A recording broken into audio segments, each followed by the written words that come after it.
All right, Kirsty, Andy, if it sounds good to you guys, I'll go ahead and get started. I think Sounds good. Perfect. a few more people logging in, but good afternoon, everyone. I'm Kristen Harper, the Marketing Director at Convergent Nonprofit Solutions. We appreciate you joining us for today's webinar on packaging your community for a successful future. I'd like to introduce you to our presenters, Andy Coe and Kirsty McPherson. Andy is a principal and owner at Convergent Nonprofit Solutions, a nationwide fundraising consulting firm with a wide scope of experience in economic development. Andy has been in the fundraising business for 20 years and has raised more than $60 million for organizations across the country. Kirsty is Golden Shovel Agency's marketing director. She has a national certification in workforce development and is a behavioral economist. She has worked in economic development for almost 10 years in rural and metropolitan areas. Before I hand it over to Andy and Kirsty, I did want to let you know this webinar is being recorded, and we will send out a link to the presentation after it is over to everyone.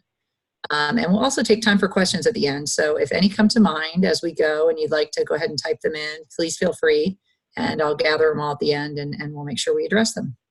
So I am going to turn it over to Andy and Kirsty now to start us off. Great.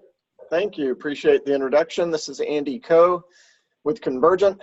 Just wanted to quickly provide an overview. If you're not familiar with our firm, we are celebrating our 10-year anniversary this year. We're the formation of a handful of smaller boutique fundraising firms. We decided to fold up our individual companies and form Convergent.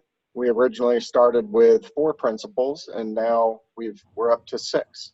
And we're spread out actually throughout the country. You know, being in the consulting business, it's very easy to pick up, and we're typically on site with our clients or at conferences or speaking engagements. So most of us work out of our own homes. We, as you can see on the screen, we work all over the country. And in general, our specialty is working with chambers and economic development organizations, either preparing for a major fundraising campaign or actually boots on the ground, helping these organizations raise money, normally for their 5-year strategic plans. And as you can see from some of the logos here, we've worked with some very large organizations like statewide organizations, the North Carolina Chamber of Commerce, the North Carolina Economic Development Partnership. Considering I live in North Carolina, that's where we have a lot of clients. But we've also worked with a lot of really small organizations. We've worked in communities like Phelps County, Nebraska, which is, I believe, about 10,000 population. We did $1 million campaign for them. So we work with organizations of all shapes and sizes, big and small. And one just little point here, the vast majority of our business is working with nonprofits, economic development organizations and chambers. But we also work for other philanthropic organizations like hospice organizations, YMCAs, homeless shelters. It's a little bit all over the map, but our real area of expertise and our sweet spot is economic development.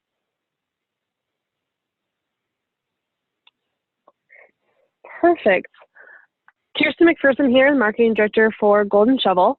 Golden Shovel, for those of you who aren't aware, we do marketing and communications for economic development groups all over the country.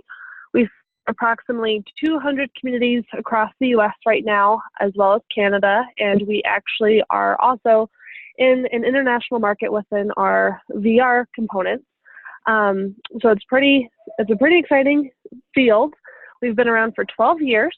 As mentioned before, I have a past of 10 years in economic development, working in various state, local, and national groups. Golden Shovel works in workforce attraction, business expansion and retention, and regional strategies.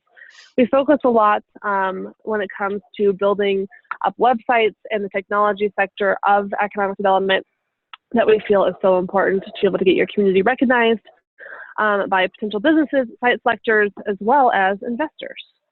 So for that, today we have a really exciting lineup we're really excited about it.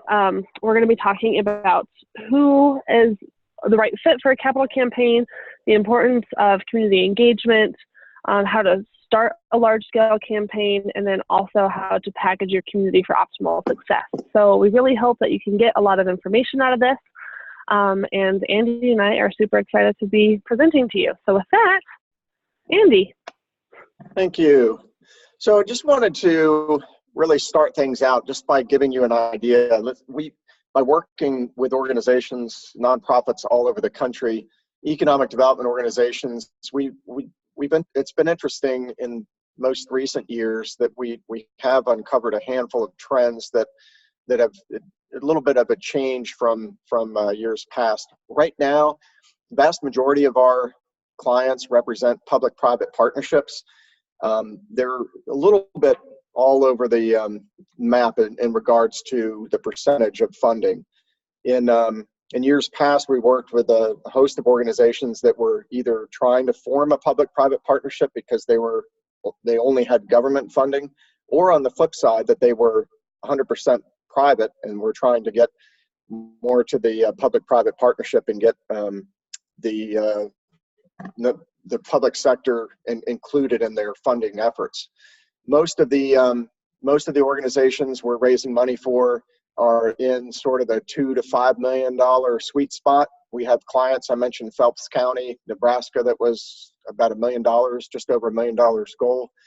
And then we actually are working on a couple of campaigns that are close to the $20 million range.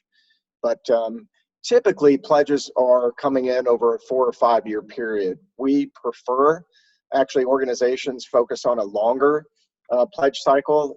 Typically, their strategic plans are going to be 4 or 5 years. They're going to be longer, and it's much better in our arena that organizations get a longer pledge cycle, because it's a lot of time and effort to conduct a fundraising campaign, and it's really important that organizations have that long-term funding stream in place so they can get back to doing the work of the organization, not spending lots of time going out trying to raise money. There's some organization that's amazing to me. They actually have no long-term plan, and they're just out there asking for companies to re-up year after year after year, and it's a very difficult way to manage cash flow and to understand, how each year is going to pan out, not really having these long-term commitments in place. As a whole, the main trend that we see in regards to the public-private partnerships are that these nonprofits typically are being funded mostly by the private sector. And for the most part, a lot of these organizations, they prefer it that way because they don't want public sector to be in there kind of calling the shots, so to speak. So typically the boards of directors are represented sort of based on the percentage of funding that's coming in from each group, private versus public. And that's why, as a whole, many of these organizations prefer that at least a 60-40 type split is preferable. Most of our fundraising campaigns are somewhere between 8 months and a year from start to finish. And interesting trend is that in old school days, when I started fundraising, especially economic development efforts, the banks, financial institutions, and utility companies were the major funders. I mean, they were just the go-to organizations that benefit the most from economic development, and that you could run out and get their support financially. And that's changed. Actually, there's a huge uptick in commitments from healthcare groups and from hospitals. We actually received a $100,000 a year commitment from a local healthcare group up in Roanoke, Virginia. And they're a region of 4 counties, population of about 318,000. And so $100,000 a year from the local hospital is huge. And that's a shift. That's a definite change that we've seen in years past in regards to where our funding is coming from for our fundraising campaigns. And nearly all of our ED campaigns, our economic development campaigns, include education partners and require fundraising for workforce initiatives. So education partners are typically community colleges and other institutions and 4-year colleges even within the economic development organization's footprint that are very involved and engaged with the local nonprofits' efforts to recruit and retain and train qualified workers. So there's obviously a gazillion things that organizations have ideas of things that they can fund. Typically, new business recruitment and attraction is a huge component. This is very traditional, the blocking and tackling, doing marketing, site consultants, that type of thing. Existing business retention and expansion is really big right now, as is workforce development. Workforce development as a whole is by far and away our #1 initiative that we're raising money for. So it's not building a shell building. It's not, getting a site ready for a new company coming to town. There's a lot of organizations, and I live in Cary, North Carolina. We're working right now with the Wake County Economic Development Group, which works within the Raleigh Chamber. Their #1 issue right now is talent attraction and retention. And we have a huge focus right now with our fundraising campaign around addressing the skills gap and putting together scholarships, training, because there's a lot of jobs here in the community that aren't being filled. And so companies are kind of questioning the whole idea about, okay, we get it. We know we still need to recruit new companies to the area, but right now, we need bodies. We need people that can fill the jobs that we have within our own companies right now. So workforce development is huge. And product development, again, it's another sort of the blocking and tackling traditional components that we're raising money for nonprofit groups. So real quick, I've got 10 tips for effective community partnerships. So these tips will vary depending on where your community might be in regards to having community partnerships. One of the most effective community partnerships that I saw was actually a campaign that I managed in Jacksonville, North Carolina, which is where I grew up. And to an extent, when you look around their room at their board meetings, they had all the movers and shakers in that room. They had the community college president. They had the workforce development workforce CEO there. They had there's a couple of large military bases, and they had the base commanders there. The Chamber of Commerce president was there. Basically, if there was a decision to be made, all the people, all the movers and shakers, all the decision makers were in the room to make that make a decision a reality. So there were also representatives from the municipalities and then from the county, Onslow County. And so it was very powerful and very effective that as things cropped up, decisions needed to be made, money needed to be spent, and things needed to be addressed, is that you had all the people in the room. And so #1 is to ensure you have a broad-based inclusive partnership. Obviously, having as many partners at the table at a time, you're going to be more effective that way.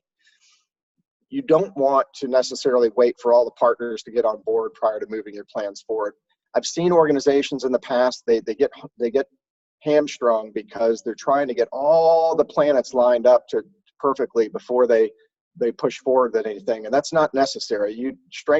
Obviously you have strength in numbers, but you definitely want to get the key partners that you need around the table, but it's not necessary to get every single person together from the get-go.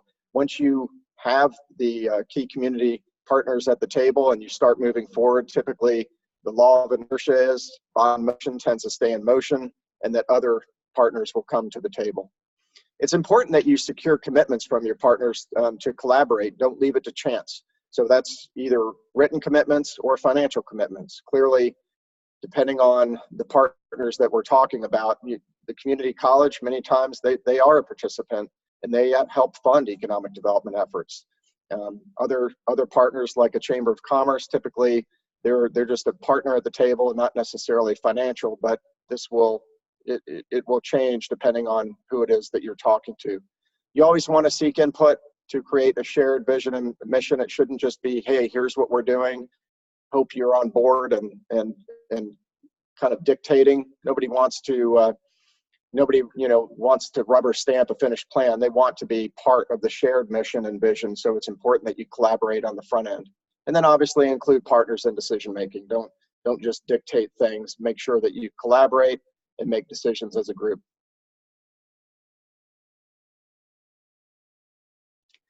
You can use committees to really focus on areas of specialty within your organization. Developing shared and measurable goals and communicate progress regularly. This is absolutely critical. I mean, right now, with us going out and asking for commitments from organizations, the very first thing out of their mouth is, what are your goals? What are your measurables?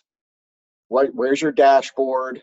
Everyone wants to see that you have a clear idea of a path forward and benchmarks for success. Okay, I'm happy to give you money, but I want you to be able to communicate to me as a funder how you're going to get to where you say you're going to go, and how you're going to measure your progress as you go. And if you do that, and then if you can communicate clearly to your stakeholders that you are making progress, when you go back and ask for money again, they'll be happy to do so.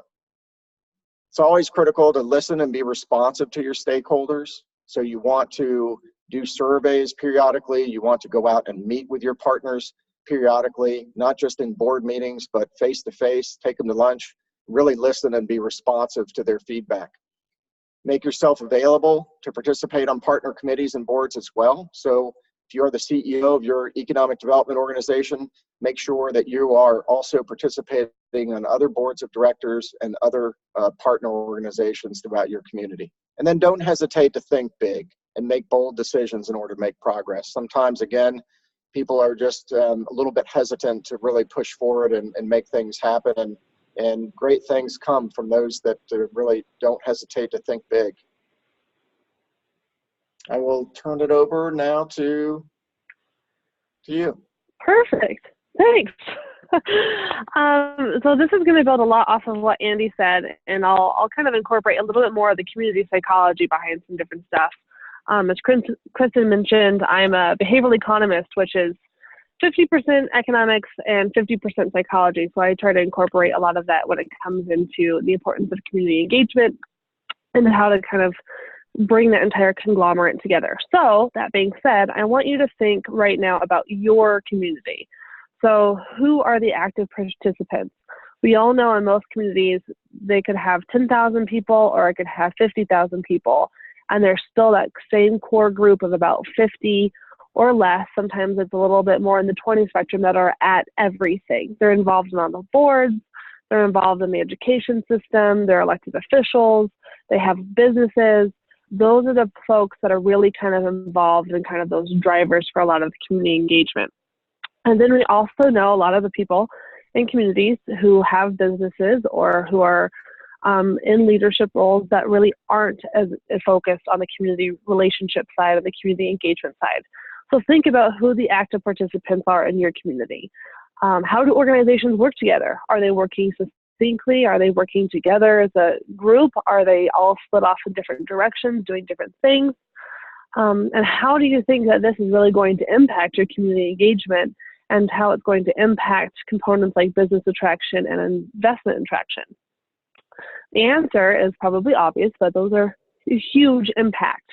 If your community is kind of separated, or if they're going in different directions, or if there's kind of those battles between things, it's going to have an outside appearance that things aren't succinctly happening, and that the goals that are being driven towards aren't maybe all being bought in by the community. So it's something to be really mindful of around how your community engagement looks, not necessarily even on the internal perspective, but external, especially when you're looking at kind of creating that marketing appearance or looking for outside investment, or even some of those bigger organizations and companies to be able to fund your projects. An example I like to give is actually my hometown, so it's very close to home. But we're in the middle of doing some really big economic development activities, and I live in Northwest Colorado over by Steamboat Springs. I live in a small community called Craig, if anybody's heard of it. But currently, there's a really big battle happening between the hospital and our community college. Not really sure, nobody really knows why this is happening, but it's dividing the town. And so we have a lot of housing developers that are coming in, trying to do housing projects.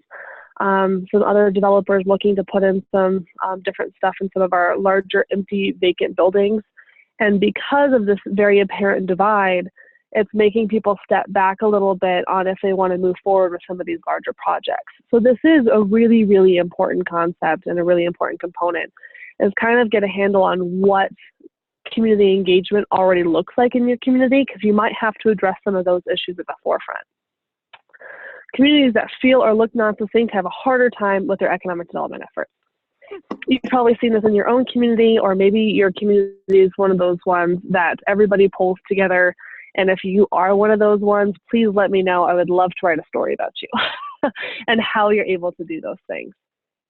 So how can you effectively manage community engagement? Andy already kind of talked about this a little bit, but it's all evolved around community meetings, stakeholder events, and collaboration. The more people think that they have buy-in and they have decision-making, the more effort they're willing to put into something. So community engagement is one of the larger components of economic development that have both direct and indirect benefits. So it both directly benefits and indirectly based off of perceptions. And as we all know about perception, perception is everything. Your community, as it turns out, is your #1 sales team. If your community is all on different pages, or if they're not kind of pulling together the same direction, there's a chance that maybe if a site selector comes in or something is kind of going on and your community isn't aware of every component, not necessarily even every component, but just the key aspects, you could lose out on a deal or a sale. One of my favorite stories to talk about is actually with one of our clients. I usually try to go a little bit undercover when I'm doing marketing strategies in different communities, and I just talk to everybody. I'm not shy. I've never met a stranger in my life, so I typically go around and I just have conversations with folks. And so this one community, I walked into their Chamber of Commerce and I asked them, well, what is there to do in this area? I'm a professional, I'm looking for something to kind of do to keep me busy while I'm here visiting. What should I be doing? They directed me to go to a town 50 miles down the interstate, not even staying in their town. So that's a perfect example of how that sales team isn't succinct in what they're trying to do. And so it goes along term with investment or business attraction or even workforce attraction. If you have somebody who's coming in to look at bringing their family because they're moving into a new development that's happening and they're working in a new factory that just got installed because of a capital campaign that came in, and somebody is directing them to go to a different town, that's not going to be the best. And so it really speaks about community engagement in that regard. So it is difficult to manage the line between too much and too little community engagement.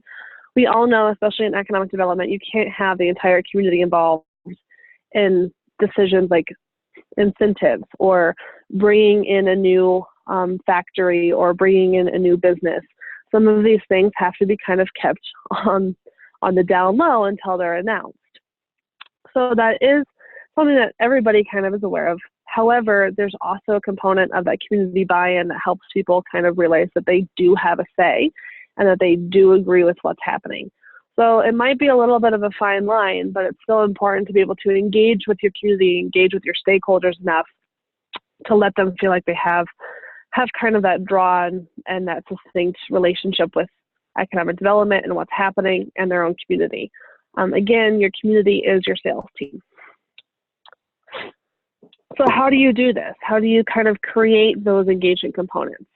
You can create community ambassadors. I've seen this happen in a couple different areas, especially now in the age of social media and depending on your target markets that you're trying to attract. We've seen a lot of really good ambassador programs come up on Instagram. So people are out, they're talking about their community, they're talking about their business, they're talking about the economic development happening, and it's engaging people on a different level than what it normally would through a newsletter or anything else. So they're creating community ambassadors to be out there talking about the community. This is really good for just internal components as well as external, but being able to kind of create that succinct, again, I sound like a broken record, but having that whole component kind of roll together. So then work on developing key areas of interest. What are people more interested in? Are they interested in workforce programs and housing? Are they interested in downtown revitalization? So build up that community engagement around the things that really are prominent in that community and what people feel is the most important. There's other projects obviously going off on the side, but you also have the ability to be able to have them engage in those things that really matter to them. And then utilize community aspects such as placemaking. Don't forget about the things that really make a community and why that's important and why that looks good for investment and things like that. As a potential investor or a potential person who's bringing in a business, I would want to see a community that's pulling together and has things kind of in the same line as opposed to things that are spread out apart. And so if those things are visible, it makes it much more easier to make the case of why you should do that and why you should invest. The bottom line is just to make your community business and economic development ready. It sounds like a very, very broad statement, but it's pretty much the best way to roll everything together. Is if your community doesn't look like it's ready for that development, then it probably isn't. And then again, perception is everything. So you really want to pull all of that together. You want to be able to engage with your community to be able to sell the area and also help bring in that investment. So with that being said, how do you actually package your community? The number one place where people tend to go for information is always going to be a website. We're living in the modern age. We're living in a very digital age. If people don't know where to find you, or if they don't do a quick search and can't get the information that they want, they're going to move on. So if your website doesn't have the information it needs, it's not easy to use, or just simply looks bad, you're losing people. This is both internal and external. You might be trying to attract outside investment or a new industry or something of that in that nature. But if you don't have people who are able to get all of that information in one spot, then it's really difficult to be able to make the case as to why. People like to be able to have things instantaneously. That's something that people blame the millennials for, which is probably not completely wrong, but people want to be able to have what they want right away. So if there's not information out there that you can't give people when they instantly want it, you're going to lose them. So and Andy, correct me if I'm wrong here, but when you're trying to do a campaign, it's good to have all of that information in one spot that people can easily go to and figure out what the goals are and how to engage with that program. Absolutely. Communication is critical. Yeah. So one of those things at the bottom of the screen are just a couple different examples of some different websites, but make sure that you have all of that information available. The other component is make sure that you're sharing success stories. Andy can probably also attest to this. People want to invest in things that they actually know is making an impact. So if you're not talking about the impact that's being done, people aren't going to have as much interest to it. And this goes for pretty much everything when it comes to business attraction, workforce attraction, things like that. People want to know what's going on. So make sure that you're sharing success stories. Make sure you're sharing stories that bring the community together and makes it have that very clear appearance. Anything from farmers markets over to if you just created a new swimming complex or something like that, highlight businesses, highlight workforce, and then highlight what capital investment is actually doing. If people don't know, they don't know, so you have to tell them. Always assume that people don't know, and you're going to have to tell them. That's probably the easiest way to get around things, is assume people don't know anything and tell them anyways. So other ways to be able to package your community is creating a robust media campaign. This goes around also making sure people know what they don't know, and be able to tell them and put that in front of them. Develop at least 3 ways to engage with targets per month. This can be investors, this can be your target audience, this can be whoever. And also you have to know precisely what they're interested in. And Andy, this is probably something that you can also speak to as well, is you have to know who you're talking to and what is important to them. If you're giving them information about workforce, but they're only interested in giving you money for business attraction, you're going to miss that engagement altogether. So know why you're talking to people and how you're talking to them. Andy, does that sound correct? Do you have an example about that maybe is good to add? Well, yes, it actually ties into the next part of the presentation about doing a feasibility study, because during a feasibility study, that's the part where you're going out prior to actually conducting the fundraising campaign and actually making an ask and finding out each individual's touch points, taking their temperature, what they like about the plan and what they don't like. And then, to your point, is then you're coming back and you're customizing your presentation and talking points and an ask amount even specifically to that organization. So it's all about customization and all about meeting the specific needs that are important to that organization, not to the broad community at large. So absolutely, you're right on point. Yeah, and it sounds like it's a lot, but as Andy will talk about, that feasibility study is a key component. But once you know the different buckets of how people want to be spoken to and what interests people and how it's going to engage them, it's a lot easier to be able to package that in different ways. So for any campaign that you're doing, marketing or otherwise, you could expect to probably have about 3 or 4 different ways that you're packaging your community to be able to have the best impact. So with that, a couple other things just to include in that package that has those different components. You can focus on workforce highlights. People always want to know how many jobs are going to be created, or what does the current skill set look like. And again, this is different for each campaign and each different focus point, but these are all areas that are typically what we see when we're packaging communities. But the other components to add in here is capital campaign information, calls to action. What do you want them to do? You want to talk about successes. You want to talk about any of the feel-good items, quality of life pieces like placemaking, maybe some education components. What makes your community your community? What I usually typically like to say here as well is don't suffer from chronic uniqueness. Your community is your community. It's different than the community next door or the difference of the community across the country.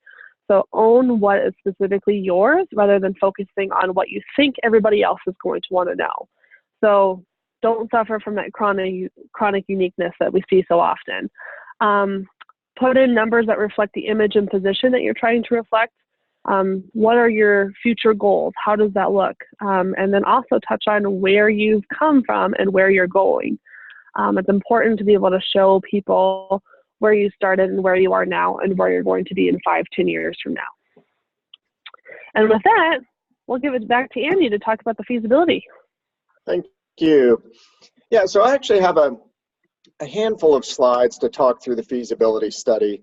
And to an extent, to me personally, having done this for so long, the feasibility study is honestly the most critical component of any organization's drafting of the plan, testing the plan, and then, ultimately, of course, you want to raise money for the plan, but doing a thorough feasibility study is critical to your organization's success.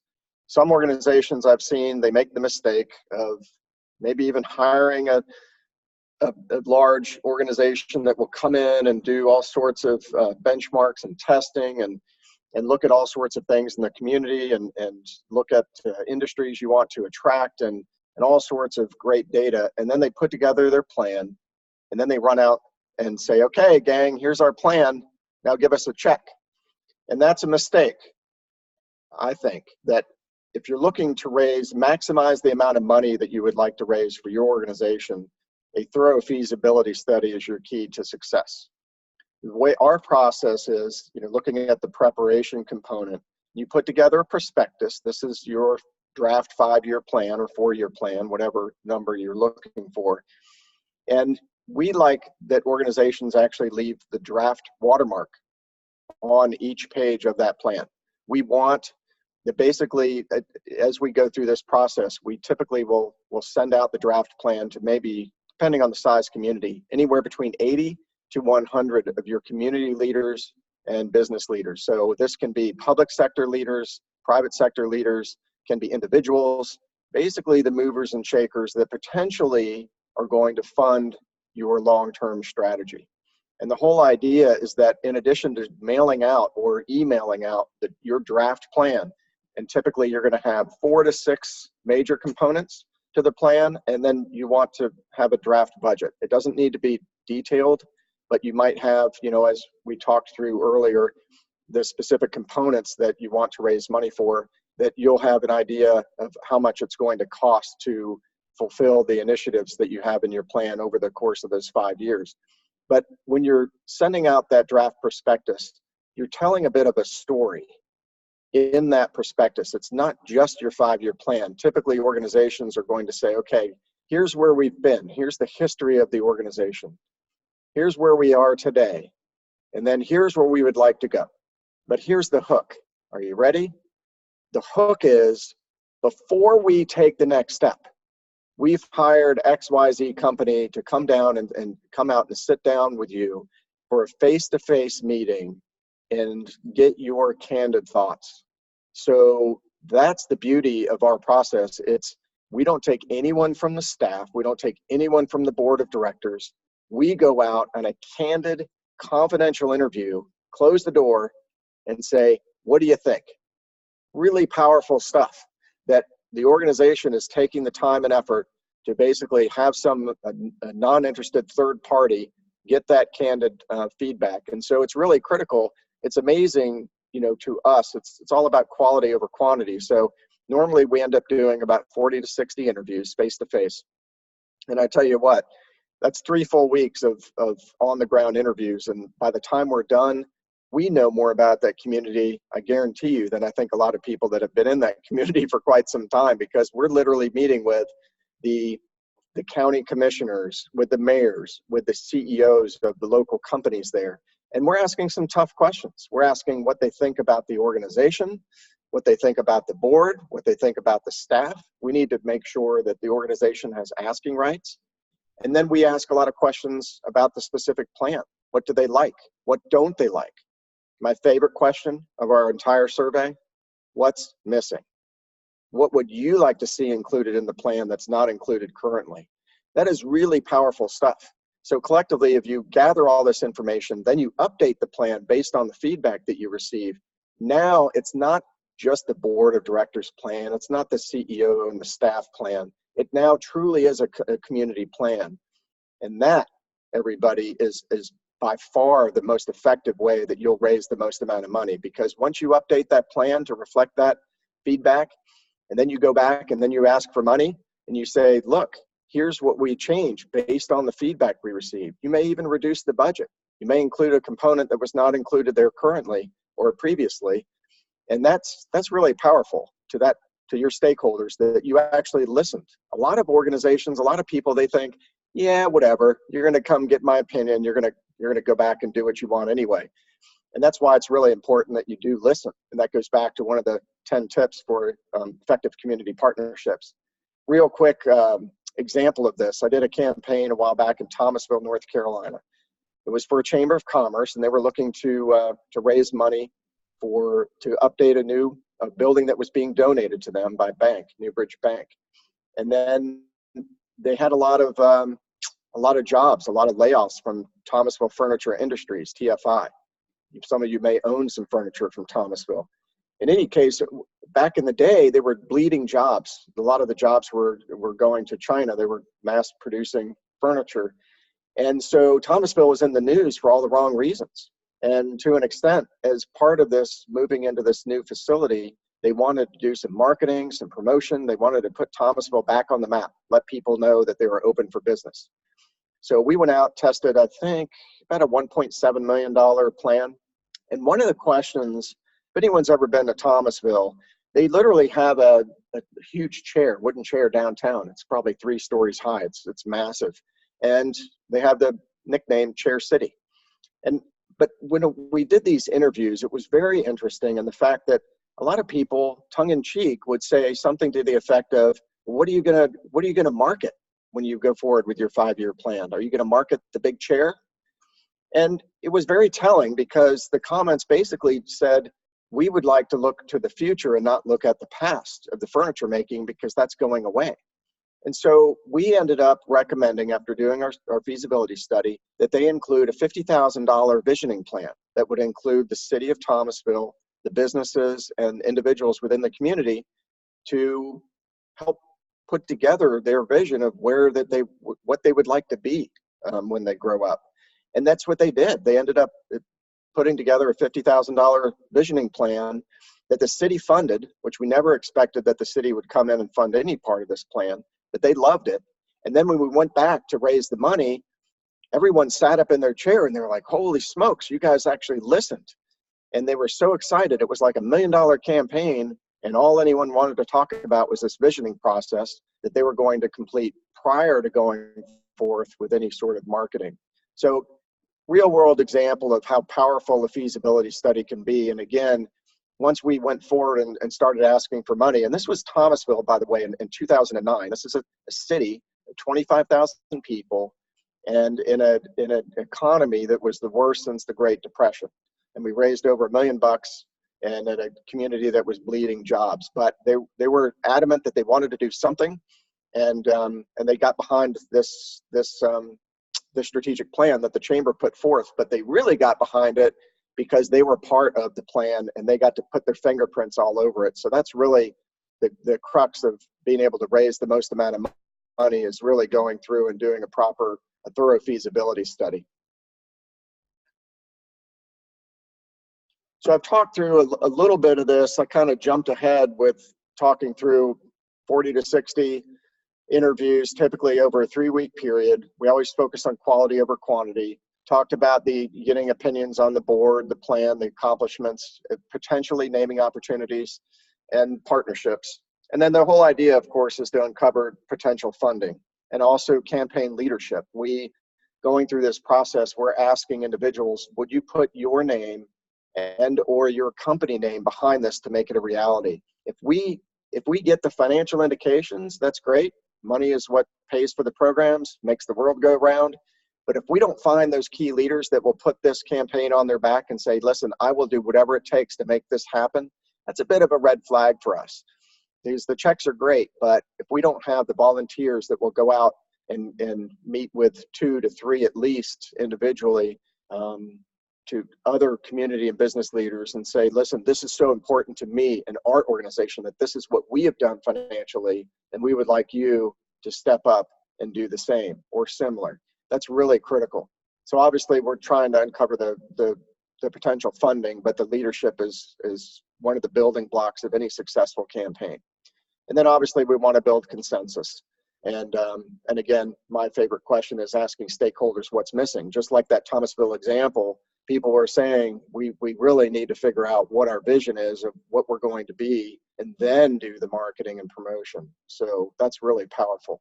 And then obviously, one of the key components of any feasibility study, because you might have a very clear idea of how much money you need to cover all of the things that you would like to raise money for, but it doesn't mean that that's reality. And I always call ourselves Convergent as the reality check company, because an organization might want to go out and raise $5 million over 5 years, but that may not be what the community is willing to support or what they're able to support. So part of our process is to uncover your realistic fundraising goal, something that's achievable, rational, and reasonable.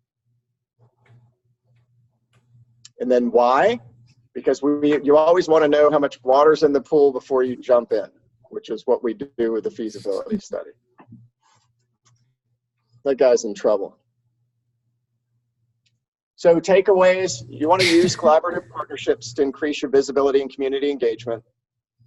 Develop and update your multi-year strategic plan, including measurable benchmarks and goals. I hammered that through pretty succinctly. And then obviously testing your draft plan to build consensus and go forth with a community plan. It's not just an organization plan and your board of directors plan. And then ultimately you want to revise your plan and goal based on the feedback if you do. And so the bottom line, I'm a bottom line guy. The bottom line is if they help you write the plan, when you go back and ask for a check and you ask for funding, they're going to help you underwrite the plan, because now they feel that they have ownership. They feel part of the plan. And so they almost feel obligated. It sounds odd to even say that, but if you come back to them and say, here you go, we changed the plan, we updated it, we included all the things that you wanted, Now it's up to them to make sure that it's funded, because ultimately, if they've been part of it and you've engaged them on the front end, that they're going to want to help you be successful because they'll have return on investment.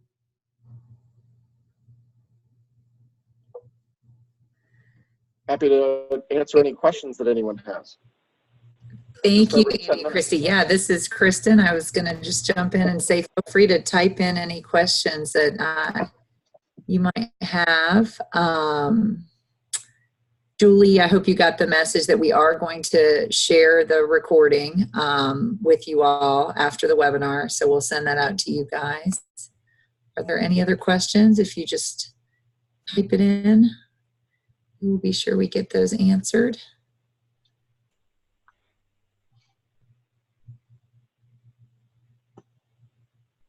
Let's see.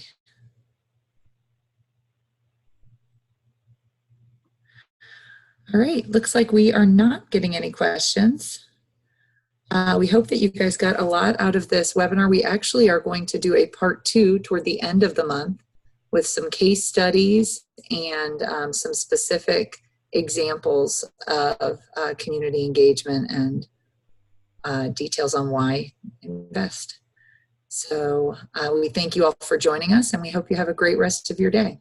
Thank you. Thank you all so much. Andy, it was great presenting with you.